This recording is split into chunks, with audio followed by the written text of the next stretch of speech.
Things I wish I'd known before we got married. As soon as I said it, you said, "Ooh, what's this about?" Gary Chapman's the author of that book. He's been on Huntley Street before. A lot of you have read his stuff. He's a prolific author. The 5 love languages maybe comes to mind, but he's here to talk about this new book. Gary, with all the books you've written, why did you wait till now to write this one? Why wasn't this the first one you wrote? You know, Jim, I have wanted to write this book for a long time because I've always felt that preparation for marriage is extremely important, and that if we would give more time to preparation, we would more likely be successful in our marriages. But I've just been involved so much with couples who are struggling and going through difficulties in their marriage and tried to focus on that. I've been a counselor now for 35 years, and most of my writing is focused on married couples. But I am so excited about this book because I believe the need is so great to help young people prepare for what should be the most significant part of their life, apart from their relationship. Yeah, you know, when I went through the table of contents before reading the book, I'm thinking, well, there you go. I mean, pretty much everything you deal with here is stuff that sooner or later a young couple has to deal with. Like, for instance, toilets are not self-cleaning. Who's going to clean the toilets, you know? Or we need a plan for handling our money. But one of the things that, well, you start off with it actually, and I think this would be a major shock for a lot of people listening to you or reading your book, and that is that falling in love is not enough for a sustainable marriage. What do you mean by that? Well, I wish I had known that, Jim. Yeah. And the reason the experience of falling in love is not an adequate foundation for marriage is it's temporary. We've studied it. It has a 2-year lifespan. That's the average. Some a little more, some a little less, but average 2 years, you're in this euphoric state where you just feel like this is the most wonderful person in the world. There's nothing wrong with them. They're absolutely perfect. You know, your mother can see their flaws. She will say, "Honey, have you considered they haven't had a steady job in 5 years?" Right. But you can't see their flaws. During that stage, they're just perfect. And we think, at least I thought when I got married, this is the real thing. This is it's going to be like this forever. I mean, I've met the right woman. I've got the right feelings. She's got the right feelings. And the reality is that's not an adequate foundation because you're going to come down off the high. And then you're going to have to deal with what Mama said. Because Mama saw some things you didn't see. And we're dealing with a real person. We're back in the real world. And everyone has flaws. And now these things surface. Our conflicts arise. We don't know how to solve them. We get into arguments. And a year down the road, we're asking, why did we get married? Yeah, well, this is the business of marriage, isn't it? I mean, everything from a budget to food to house cleaning to moods to menstrual cycles to work pressures. I mean, this is the business of relationship, and it's the business of relationship that often totally intimidates and turns young couples off. Yeah, and I do think it's important in the midst of all of that to keep emotional love alive. And that's why one of the things I say in the book is I wish I'd known that romantic love has 2 stages. The euphoric stage, then you have to move into the more intentional stage where you learn how to communicate love to the other person in a language that they will understand. And in that chapter, I give a little overview of the 5 love languages, which has helped so many couples. You do, and I really appreciated that because I hadn't read the 5 love languages. Give us a quick summary right now of the 5. Well, basically, there's 5 fundamental ways to communicate love emotionally. One is words of affirmation. You look really nice in that outfit. Really appreciate what you did. Then there's acts of service, doing something for your spouse. Cooking a meal, washing dishes, mowing grass, doing something you know they would like for you to do. Then there's gifts, universal, to give gifts as an expression of love. And then quality time, giving them your undivided attention. Number 5, physical touch. We've long known the emotional power of physical touch. And the idea is that each of us has a primary love language. Very similar, Jim, to spoken language. Everyone grows up speaking a language with a dialect, okay? I grew up speaking English, Southern style, U.S., okay? Right. But everyone grows up with a language and a dialect, and that's the one they understand best. Same thing is true with love. And if you don't speak love in the language of the other person, you can be sincerely loving them and they don't get it. And many couples miss each other because they don't get it. When you're coaching young couples about these 5 love languages, do you give them any hints as to how to identify their future spouse's love language?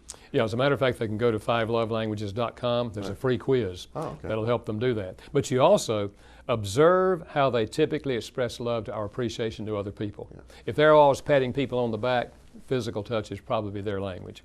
If they're the kind of person that likes to have lunch with their friends, quality time is probably their language. So observe their behavior. Listen to their complaints. What do they complain about? The wife who says, we don't ever spend any time together, is telling you that quality time is her love language and she's not getting it from you. Right. And then also, what do they request of you most often? If they're saying to you, could you give me a back rub? They're asking for physical touch. Or could we take a walk together? They're asking for quality time. So if you put those three things together, observe their behavior, what are their complaints, and what do they request most often, you can figure out a person's love language. My dad gave me some really good advice back when I was a kid. He started talking to me about relationships as soon as I understood that there were relationships.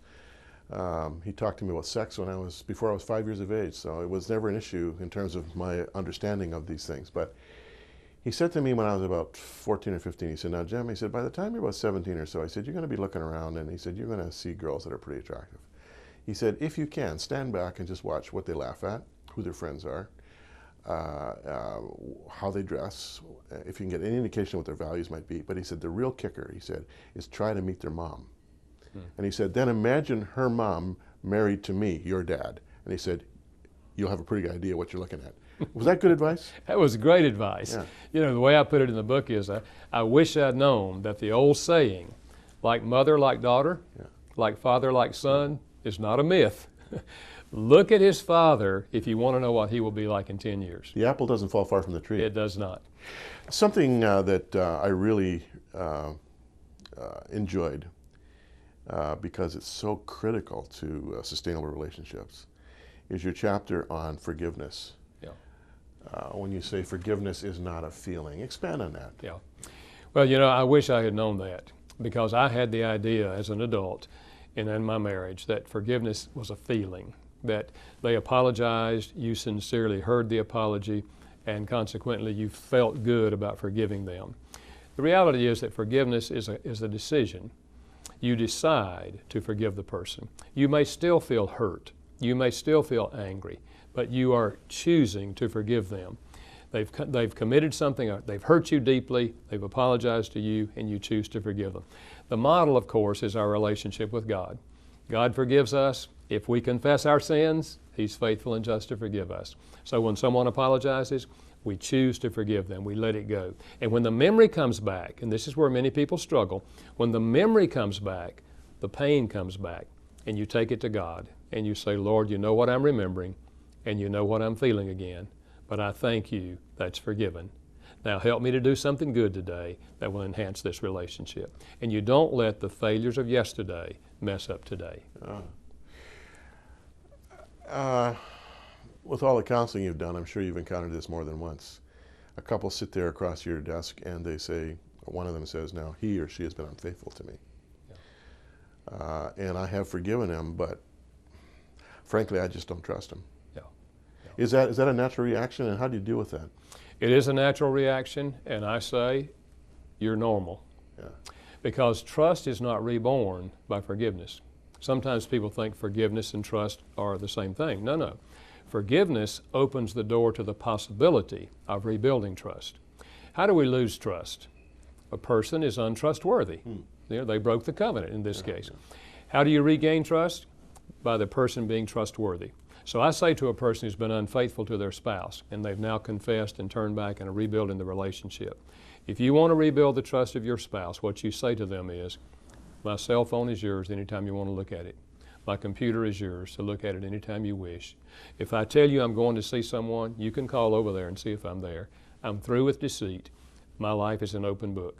And you take that attitude and you follow through with that, they will come to trust you again. But it takes time to rebuild trust.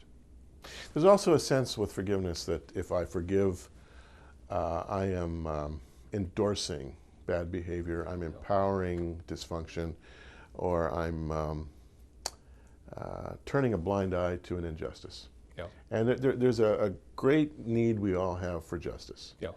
What do you counsel couples on that score? Well, you know, the reality is, Jim, that we are creatures made in the image of God, and God is a just God, and consequently, we do have a concern for right and for justice. But God is also merciful, and because Christ paid our penalty, He can forgive us and still be just. And because He paid the penalty for my sins and my spouse's sins, I can also forgive them and still not deny justice. I'm showing mercy rather than justice. Yeah, mercy trumps justice, doesn't it? Yeah, it does. It really does.